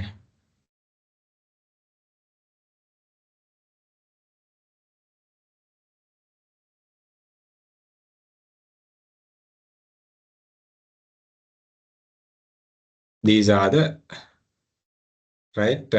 techniques we can use. Let's look at one by one, the benchmarking. Right. Now, guys, when it comes for benchmarking, there can be process-related benchmarking and the performance-related benchmarking, and these benchmarkings are differ from industry to industry. So what do you mean by benchmark? Now, let's say as an example, you're talking about a bank, right? For you to consider your organization as a banking organization, there are certain levels, certain conditions you have to comply in the industry. You need to have certain amount of capital reserves. You need to have certain amount of whatever the bonds, whatever the things you need to have, right? So there are certain product range, the product portfolio you need to maintain like that. You need to comply certain conditions to consider your organization as a bank. That is the fundamental part. Now, for you to consider as double A rating bank or triple A rating bank, so you need to comply certain additional conditions other than this. So these are the benchmarks you have to identify. If you are using the benchmarking technique, right? These are the benchmark for you all to identify first. Now here you are talking about not the company, but the two products now, right? So you're looking at the product-related benchmarks. Product-related benchmarks. Now, first thing you have to look at benchmark කියලා කියන්නේ ඒ industry එකේ හරි ඒ product category එකේ හරි යම්කිසි level එකකට එන්න අපිට තියෙන්න ඕන conditions තියෙනවා. Right? Now if you are talking about a construction organization, C grade කියයි, E grade කියයි, අර grade එක මේ grade එක කියලා කියනවනේ. So ඒ grade එක හම්බ වෙන්නේ ඒ grades තමයි benchmarks. එහෙනම් recognition එක වැඩි වෙනවා මේ benchmark levels පහු කරනකොට. benchmark level පහු කරනකොට අපිට එන්න recognition එක වැඩි. Right? ISO conditions වැඩි වෙනකොට අපිට තියෙන recognition වැඩි වෙනවා. So those are benchmarking. Now there may be a rule saying that if you are importing a medical equipment, the primary benchmark is to get the NMRA registration or Ministry of Health registration. If you don't have this, you are not complying the primary benchmark. So like that, so if let's say you are taking a supermarket, if you are to consider your retail outlet as a supermarket, so you need to have certain benchmark conditions. මෙච්චර ප්‍රමාණයක් car parking space එක තියෙනවා. ප්‍රමාණයක් retail foot floor එකේ square foot area එක තියෙන්න ඕනේ. So මෙච්චර product variation එකක් තියෙන්න ඕනේ. So benchmarks. Okay. General trade එක, SMMT, small and medium modern trade, A benchmark පහු කරලා තමයි එන්නේ general rate. A benchmark එක පහු කරලා තමයි එන්නේ meta market. A benchmark පහු කරලා තමයි hyper market එන්නේ. So මේක hyper market එකක් වෙන්න නම් තියෙන්න ඕන ප්‍රමාණය. meta market ගොඩක් වෙලාවට මේ දෙකම එක විදිහට මේ එක එක benchmark පහු කරලා තමයි මෙන්න මේ එන්නේ. So the first thing you got to do product එකටයි company එකටයි industry එකට අදාළ you have to identify the set of benchmarks, right? You have to identify the set of benchmarks and identify if you're using a benchmark. Now go back to your VPC. Go back to your VPC and see whether your VPC is able to comply the benchmarks. දැන් product related benchmarks උත් හොයා ගන්න ඕනේ. දැන් VPC එක අපි හදලා තියෙන company එකට නෙමෙයි VPC එක හදලා තියෙන product එකනේ. So let's say you are talking about a savings account. Right? එහෙනම් දැන් මේ supermarket එකක් ගත්තාම මේක product එකක් නේ. So you can straight away say SMMT කියන්නේ product එකක්. GT කියන්නේ product එකක්. Meta market, hyper market කියලා කියන්නේ products නේ. හරිද? දැන් අපි දුමු savings account. That also product no. So if your savings account to be in whatever the segment, there are certain benchmark expectations. Let's say the female savings account එකක් අපි කතා කරනවා. Right? So එහෙමනම් ඒකට අදාළ benchmarks තියෙනවා. So you need to identify that. එහෙනම් ඒ benchmark අපි comply කරනවාද? ඒ benchmark exceed කරනවාද? ඒ අනුව තමයි අපි decide කරන්නේ yes this will be successful because this is exceeding the minimum benchmark. This is coming into the highest benchmark level which is expected in the industry. Now if you are complying benchmarks, what will happen? Your recognition will increase, right? So simple term එකෙන් ගත්තොත් bank එකක් කියලා කිව්වම central bank එකේ authority එකත් එක්ක financial institute එකක් කිව්වම central bank authority එකත් එක්ක ඒ අදාළ finance ministry authority එකත් එක්ක ඒ අදාළ regulations comply කරලා එනවා නම් people will not have fear of making their deposits, start doing transactions with you because you are, I mean, they consider your organization as a recognized organization, legal organization. දැන් නැත්තම් ගිහිල්ලා දානවා නම් අර කාටද මේ පොලි මුදලාට දානවා කියනවා because that is not accepted benchmark, right? So you need to identify that. So for your product to consider as approved product and also considered as whatever the additional levels, you need to identify the benchmarks connected to your product, your industry. This differs from industry to industry. ඉතින් මට කියන්න බෑ මේකයි benchmark එක කියලා. අපිට තියෙන්නේ benchmark ගත්තොත් you might have process related benchmarks. ඒ කියන්නේ process කියලා කිව්වම manufacturing process related වෙන්න පුළුවන්, logistic process වෙන්න පුළුවන්, whatever the let's say service නම් අපි ගත්තොත් එහෙම අපි හිතමු hotel එකක process එක ගත්තොත් ඒ කියන්නේ accommodation related process වෙන්න පුළුවන්. එහෙම නැත්නම් hospital එකක නම් ඒ patient handling process එක වෙන්න පුළුවන්. ඒ benchmarks තියෙනවානේ. right? එතකොට අන්න ඒ benchmarks ටික identify කරගන්න. එතකොට මේ benchmarks වලත් එක එක levels තියෙනවානේ. That is what we identified as a benchmark නේ. මේ level එකට ආවහම A grade product එකක්. මේ level එකට ආවහම A+ එකක්. මේ benchmark එක පහු කරපුවම double A එකක්.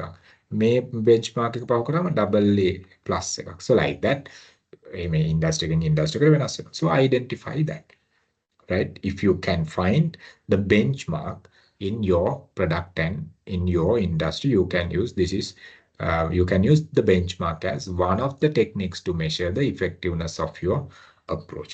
මෙතනදී අපිට කියන්න පුළුවන් එහෙනම් benchmark එකෙන් benchmark එකට එන recognition එක බලන්න. Right? benchmark එකෙන් benchmark එකට තියෙන customer attraction එක බලන්න. Right? එතකොට දැන්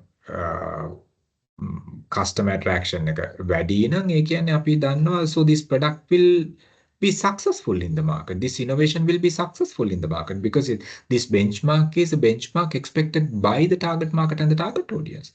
But let's say if we are below the benchmark expectation, so we are very unlikely to be successful. So this is what we need to identify. So benchmarking is one of the strategies we can use to see whether our VPC is successful or not. Whether our VPC is successful or not. ඒක පැහැදිලිද? Google කරලා බලන්න ඕගොල්ලෝගේ industry එක select කරගෙන තියෙන industry එක අනුව දැන් උදාහරණයක් විදිහට ගත්තොත් අපි හිතමු safety equipments කතා කරනවා කියලා. Safety equipments වලට special benchmarks තියෙනවා. I don't know, to my memory, you are working for Ishani safety equipment company එකක්නේ. ඒකට benchmarks තියෙනවා. If you are talking about the safety goggles, there are certain benchmarks. මොකද safety goggle එකක් දාගෙන මොකක් හරි වැඩක් කරනකොට කඩාගෙන වීදුරුව කඩාගෙන එනවනම් වැඩක් නැහැ. Certain benchmarks are there for them to maintain those manufacturing and to be in that particular markets. So අන්න ඒවා Google කරලා බලන්න ඉන්ඩස්ට්‍රි එකෙන් ඉන්ඩස්ට්‍රි එකට අදාළ benchmarks මොනවද? product category එකෙන් product category එකට අදාළ benchmarks මොනවද කියන එක බලන්න. දැන් උදාහරණයක් විදිහට if you are talking about introducing a soap product, if you are introducing a kids product, if you are introducing some food item, so there are certain regulations for you to comply to be there. So those are benchmarks. Those are benchmarks. So you need to identify that and move on. Clear the benchmarking approach. Any questions? Any question? Make a lazy approach, benchmarking. But you have to do a search and see relevant industry, the benchmark related to the particular industry that you are talking about. Then I'm not going to repeat this stakeholder analysis one. You can analyze the stakeholder, right? And you have done the stakeholder analysis even in the task one part A. What you can do here, you can look at how this VPC connected with your stakeholder expectation. Now, your VPC is your product or the service, right? You might wonder how come it is connected with the other stakeholders, because this is directly connected with your customers. No, your VPC is connected with your suppliers, because if your VPCs become successful, and if your VPC to be enhance the quality, it is directly connected with your suppliers, raw material supply maybe, suppliers other whatever the services maybe, the things. If your VPC is successful, which means your revenue will enhance, your market share will enhance, your profitability will enhance, your investors will be happy because the return on investment will enhance. So the investors are basically one of the shareholders. If your VPC is becoming successful, then your organization will incur a profit, enhance the profitability. So your government organizations like inland revenue, the tax organizations will be happy because they are getting a bigger tax amount from your because of the VPC. So like that, each one of the stakeholders are connected with you, because your competitors keep your eye on the VPC and they will start countering your VPC and develop their products. So they will react in a different way. So if your VPC is environmentally friendly VPC, if your VPC is supporting the ecology, if your VPC is supporting the recycling and the remanufacturing one, so environmental organizations might praise your VPC. So they might not financially benefit, they might not be benefited in any ways, but they might talk good about your organization, good about the product, because those products are not harming the nature. So like that, you can connect your VPC along with multiple, right? Multiple stakeholders, right? So you need to look at okay, how this your VPC positively connected. Now let's say as an example, If your VPC is not accepted by the environmental organizations, they might start pressuring your organization is to change the product. If your VPC is not accepted by the regulations, since the regulations, whatever the standards are not complied, they might ask you to change the VPC. They might pressure you to close down the operation with that VPC.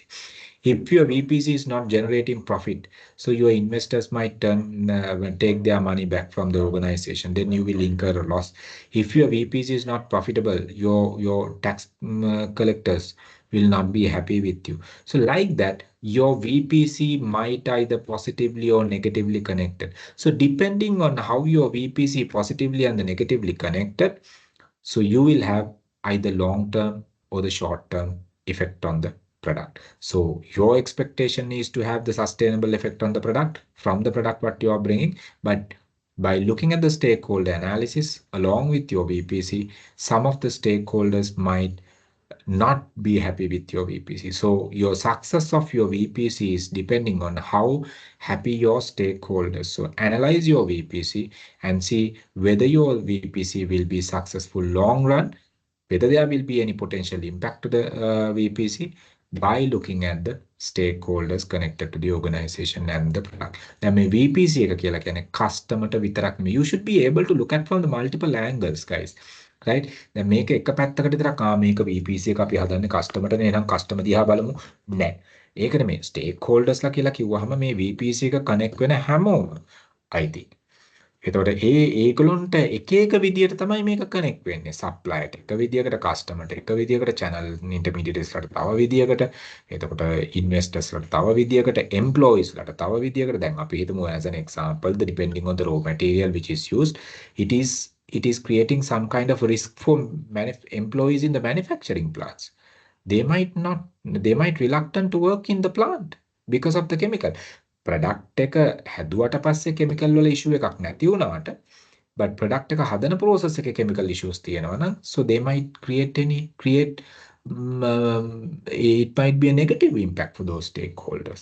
So you need to talk about those things. So positives and the negatives අනුව how successful your VPC කියන එක so you can look at. So ඒක බලන්න තමයි අපි stakeholder analysis එකක් කරන්නේ. ඒක බලන්න තමයි අපි benchmarking එකක් කරන්නේ. පැහැදිලිද? කොහොමද ඒක කනෙක්ට් කරන්නේ කියන එක? Yes, Gara, go ahead. So, can we say that the VPC is successful if majority of stakeholders are satisfied? Yes, but it's like this because you can't make everybody happy. It's true, right?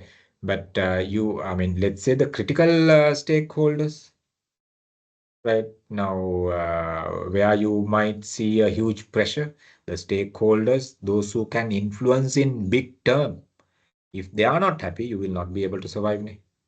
You know, now, අපි Mendelow's matrix එක ගත්තාම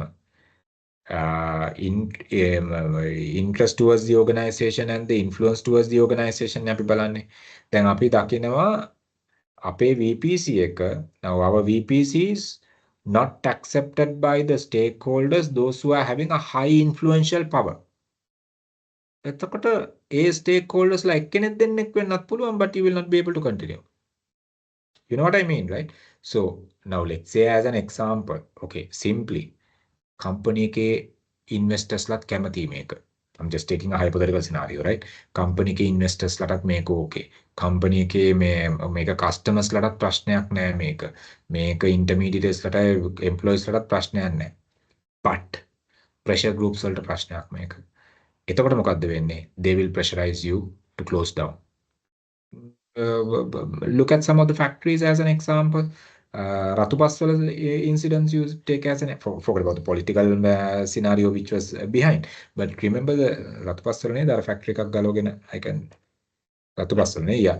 Now what was the reason, what was the cause? The pressure groups which was coming from the village, right? They are not the users of the product. They are not the investors of the product. They are not the employees. Okay, some employees were there in the pressure group, but they are mainly the village people.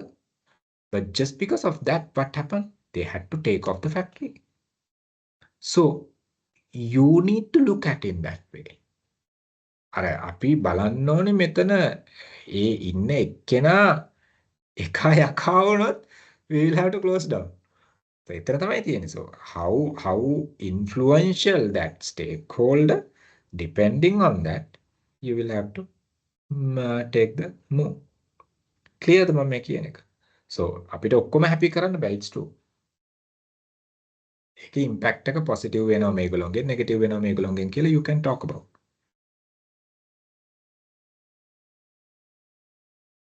Clear? Clear, sir. Thank you. By the way, what is the product you are taking? I can't remember. I think I was checking some of your assignments. මොකක්ද product company එක වාරගෙනදී? Lanka to porcelain. Let's say as an example, I don't know about the raw material. Let's say you're taking raw materials from that particular area, right? I'm just taking a hypothetical scenario, right? අපි දුමු අර මොනවාද මැනික් ගල් ආරන්න වලවල් කපන ඔය මොනවාද ඒ මේවා ගාන වගේ ඕගොල්ලොනොත් ඒ පැත්තේ තියෙන areas වලින් raw material අරගෙන ලොකුවට එහෙම environment එක disturb වෙනවනම් අර හිස්බුල්ලා මේක ඊශ්‍රායල් වල මේවා කපාගෙන ගියා වගේ tunnels ගාගෙන ගියා වගේ ඕගොල්ලොනොත් එහෙම මේවා කරගෙන කැපුවොත් environment එකට හානියක් වෙනවනම්, right? So people might not stay silent, ne? So but your products are brilliant. International market එක accept කරනවා. Your products are generating huge profit. They will be the investors will be happy. It's so beautiful. People will love to sell the product. It's easy to sell the product. The brand is good. Everything is good. But people, villages, the village workers or the village people, the community, right? The neighborhood will create a pressure. I'm just taking a hypothetical scenario. So ඒ වගේ. ඒතකොට දැන් ඒ මුණාම දුවන්න බෑනේ. ගේම ඉස්සරහට දාගෙන යන්න බෑනේ. එතකොට අපිට ඒක කේස් එකක්. අපි එන්නේ ඒක අයිඩෙන්ටිෆයි කරගන්න ඕනේ. ඒකේ ඒ ස්ටේක් හෝල්ඩර්ස්ලා කොයි විදියටද මේකට එන්නේ කියන එක අයිඩෙන්ටිෆයි කරගන්න ඕනේ. ඒක එතන තියෙනවා. සමහරවිට එහෙම නැත්නම් ස්මූත්ලි රන් වෙන්න පුළුවන්. එතන ඉෂුව එකක් නෑ. ස්මූත්ලි රන් වෙන්න නම් කිසිම ඉෂුව එකක් නෑ.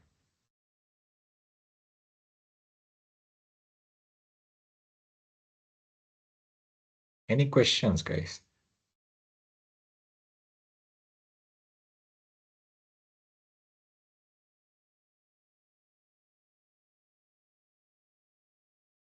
Then you have a balance. Okay, it's okay. You have another theory called balance scorecard. So you're looking at you are looking at 4 areas you're balancing in the entire effort of your product management part. You are looking at whether your product is meeting the customer. Just to tell you whether your product is meeting the customer expectations, right? Or I mean, let's say as an example, whether whether you can achieve the financial goals. For you to achieve the financial goals of the organization, you need to meet the customer related goals.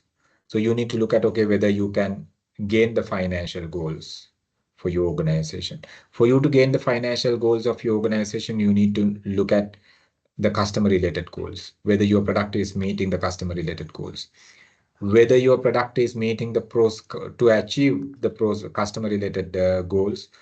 You have to look at the process related goals within the organization. Finance process, HR process, production process, marketing process, all the process related objectives. Make them detail karana next day. So then for that, you need to look at the knowledge related goals. So there are four areas you need to balance if you are to be successful in your product, right? So balance scorecard එකෙන් අපි කතා කරන්නේ if your product is successful in all these areas to achieve your financial related goals, customer related goals, your process related goals, your knowledge related goals, if you can enhance all of the 4 areas through your new VPC, which means your VPC will be successful without any issues. So you need to show how your VPC is connected with all these 4 areas and with whatever the measurements and the objectives and approach what you are going to take in each one of the areas. So if you are saying, okay, your VPC is financially you want to see whether your VPC is financially successful. So you need to keep some measurements for this, right? So මේ measurement එක පහු කරාම තමයි financially success වුණා කියලා කියන්නේ. Customer related මේ measurement එක පහු කරාට පස්සේ තමයි මේ customer related success වුණා කියලා. I'll do the full model next time. So this is another approach what we are taking. මේකට අපි කියනවා balance scorecard එක කියලා. Right, balance scorecard theory කියලා. So ඒතර මේක දාලා බලනවා අපේ VPC එක success ද නැද්ද කියලා. Success නම් it's good. So it will be a long term product. If not, you might need to do certain potential changes. So look at, for time being, look at the benchmark approach and the stakeholder approach. So we can take even the BCG, then we can look at, okay, predictive analysis. We can take the data analytics and the predictive analytics are taken together, right? So scorecard, risk and reward analysis you can take to see whether you are getting any risk. What are the risk factors that are connected with the product what you have proposed? What are the rewards you are getting connected with the new VPC you are proposing? So risk and reward එක බලලා අපිට කියන්න පුළුවන් මේක ඕකේද නැද්ද කියන එක, right? බලලා අපි we are justifying our answer. So let's discuss those other parameters on Thursday. But any questions? The majority of the time was taken to explain the previous two tasks. Okay, guys, then now we are coming into the end of October also. Now we are done with the case study and we are almost done with the CEC also. CDC, we have to touch the latter part. So we can complete the CEC by Thursday, discussing the assignment, but it's your turn right now. Any questions? Any questions?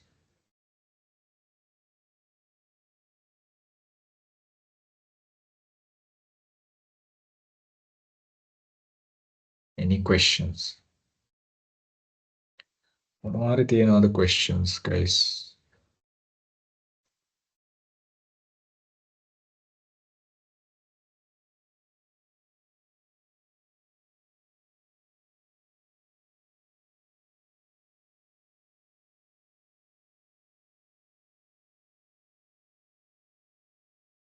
Anyone? If not, we yes. So මෙතන innovations දෙකට techniques දෙකක්. ඒ කියන්නේ අපි හතරක් කියන්න ඕන. No. One by. Wait. Each කියලා නෑනේ වෙන දෙකකින්. ඉස්සෙල්ලා තව එක. Oh gosh. Can you all see the screen? Yeah. Hello. Yes, sir. I can't see the screen. I can't see my screen. What has happened? Okay, why But is we that? can see. I can't see my screen. Oh gosh, why is that?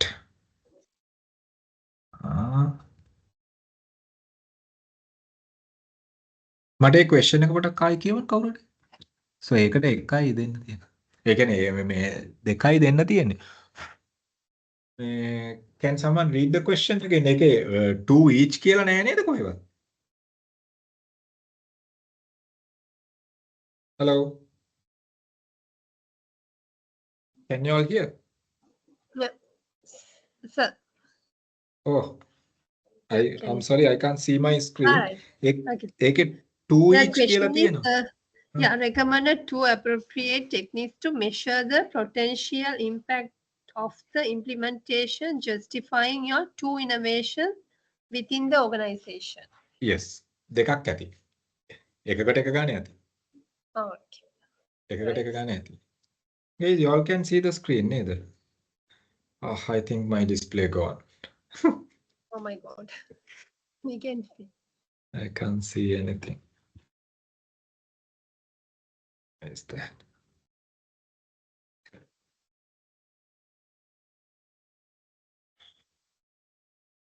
There's something wrong. Okay. So guys, anything? I'll see what has happened.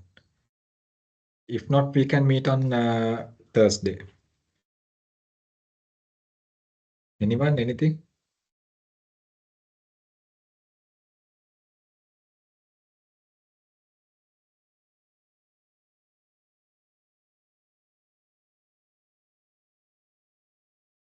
Okay. Oh.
Sorry, I guess there was an issue. Now, okay.